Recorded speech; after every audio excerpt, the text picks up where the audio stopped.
Muy bien, estimados estudiantes, tengan muy buen día, buenas tardes, buenas noches, dependiendo al horario en el que estén viendo este video. Vamos a continuar con el avance de temas a través de este medio. Y bueno, el tema que continúa y que vamos a desarrollar el día de hoy tiene que ver con el tema de la citología.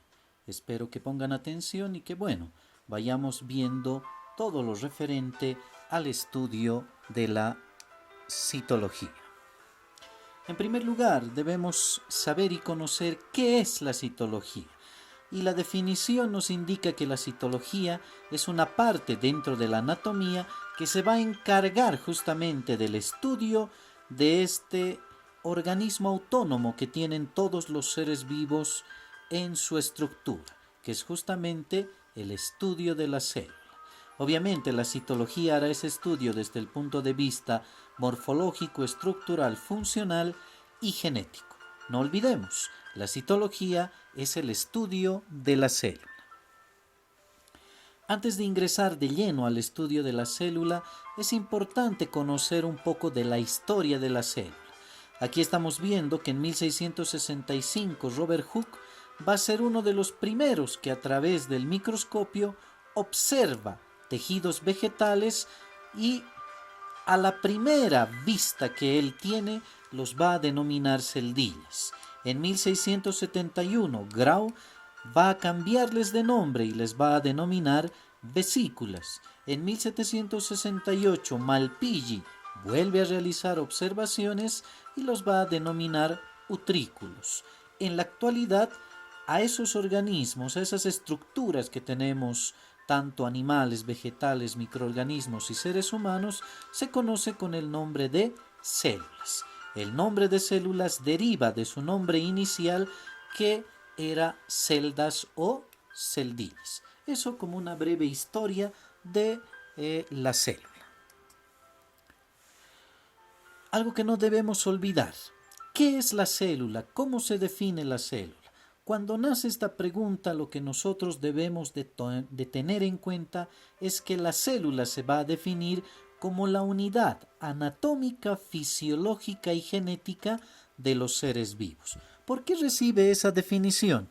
Porque resulta que como unidad anatómica, la célula forma parte de nuestro organismo. No olvidemos que nosotros somos un conjunto de millones de células que están dando origen a un cuerpo, a un ser humano. Por eso se denomina unidad anatómica. Se va a llamar unidad fisiológica porque la célula, al tener un comportamiento autónomo, si quieren, vida propia, es capaz de funcionar, de metabolizar y a partir de ello provoca el funcionamiento de órganos, aparatos y sistemas que le dan vida a un ser vivo. Por eso se denomina unidad fisiológica. ¿Por qué la vamos a llamar unidad genética?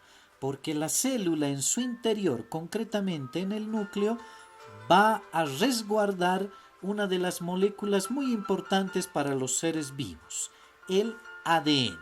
El ADN que se va a traducir como la información genética que se transmite de una generación a otra a través del proceso de la reproducción.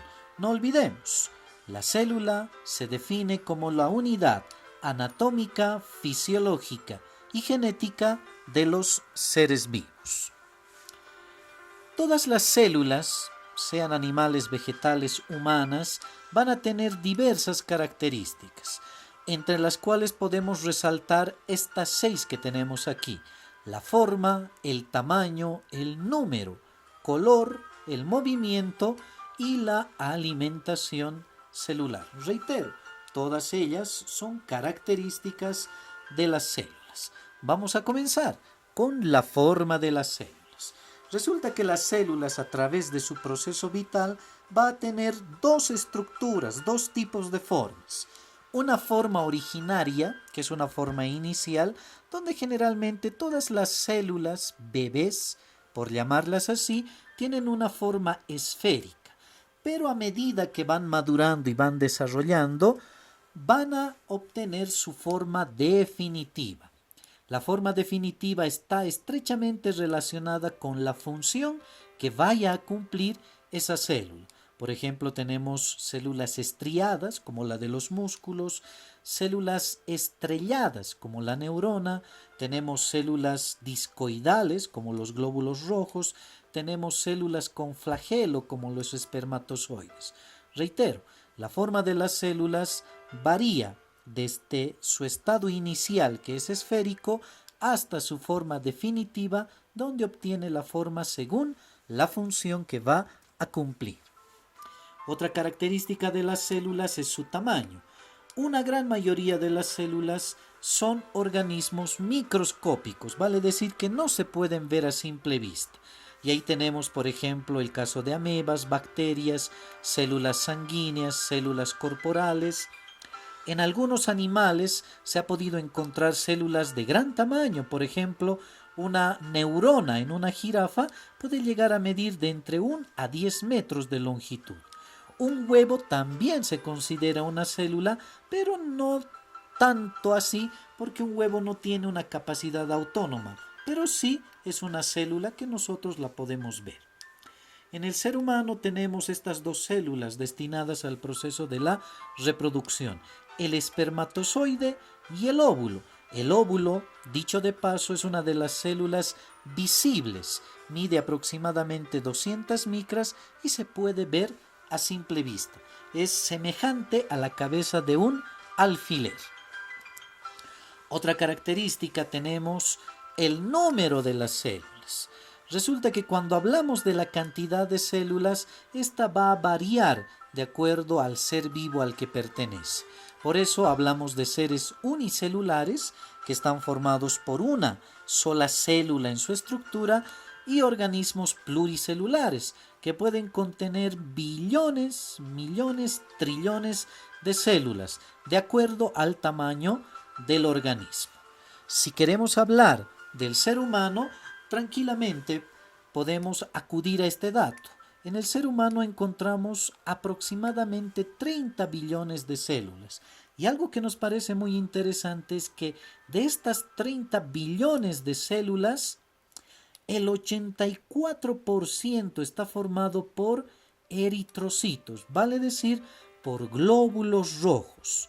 El resto de células que forman nuestros músculos, nuestra piel, nuestros órganos, nuestros huesos, están en un porcentaje menor. Reitero, un 84% del ser humano está conformado por células sanguíneas, concretamente glóbulos rojos. Mil disculpas por el celular, se ha movido un poquito, pero continuamos. Otra característica de las células es el color. Aunque vistas al microscopio vamos a ver que las células generalmente tienen un color translúcido, son transparentes. Pero cuando hablamos de células principalmente vegetales, vamos a ver que estas células van a contener pigmentos que le van a dar una diversidad de colores a estas células. Estos pigmentos vegetales son, por ejemplo, la clorofila, que es un pigmento de color verde. Gracias a la clorofila, una gran mayoría de los vegetales tienen ese color. Tenemos la xantófila, que es un pigmento que le da un color que va entre el rojo, el amarillo, el naranja. Tenemos los carotenos, que son pigmentos que van del rojo hacia el azul. Estos pigmentos vegetales, reitero, se encargan de dar color a los frutos, a las semillas y a todo el reino vegetal. En los seres humanos y animales también existen pigmentos celulares. Uno de los más conocidos es la melanina. La melanina va a ser ese pigmento celular que le da el color a la piel, al cabello y a los ojos. Entonces no olvidemos, las células generalmente son transparentes, pero para dar color al organismo del cual forman parte van a recurrir a pigmentos. Otra característica de las células, principalmente de aquellos organismos que son unicelulares. Ahí vamos a ver diferentes tipos de movimiento. el movimiento ameboideo, donde una célula forma pseudópodos para poder trasladarse. Tenemos el movimiento contráctil a través de la formación de espirales. Tenemos el movimiento vibrátil, donde células paramecios tienen pequeños cilios que a modo de remo les sirve para poder moverse de un lugar a otro. Tenemos el movimiento a través de flagelos, como el caso de los espermatozoides, que para trasladarse recurren al movimiento ondulatorio de sus flagelos para poder ir de un punto a otro. Otra característica es la alimentación celular, conocida como endocitosis. Cuando hablamos de la endocitosis tenemos tres procesos de alimentación celular. La fagocitosis, a través de la formación de pseudópodos que captan el alimento y lo introducen dentro de la célula. La pinocitosis, donde el alimento llega a la membrana y se forman vesículas que van al interior de la célula. Y la endocitosis a través de receptores, donde la membrana tiene receptores para un determinado tipo de nutrientes para después introducirlos al interior del organismo celular. Aquí estamos viendo, por ejemplo, cómo un glóbulo blanco va detrás de un parásito, de un germen, y obviamente lo que hace es alimentarse. No olvidemos que los glóbulos blancos cumplen la función de defensa de nuestro organismo. Y ahí estamos viendo cómo este glóbulo se traslada a través de la formación de pseudópodos hasta que al final atrapa al germen, y de esa manera es como defiende a nuestro organismo de una posible infección. Espero entonces que este tema les haya interesado. Obviamente vamos a ir profundizando, vamos a ir desarrollando mucho más adelante, pero bueno, espero que lo hayan entendido, reciban un saludo caluroso y recuerden, quédense en casa por el bienestar de toda nuestra familia. Hasta pronto y un saludo por parte del profe José Luis.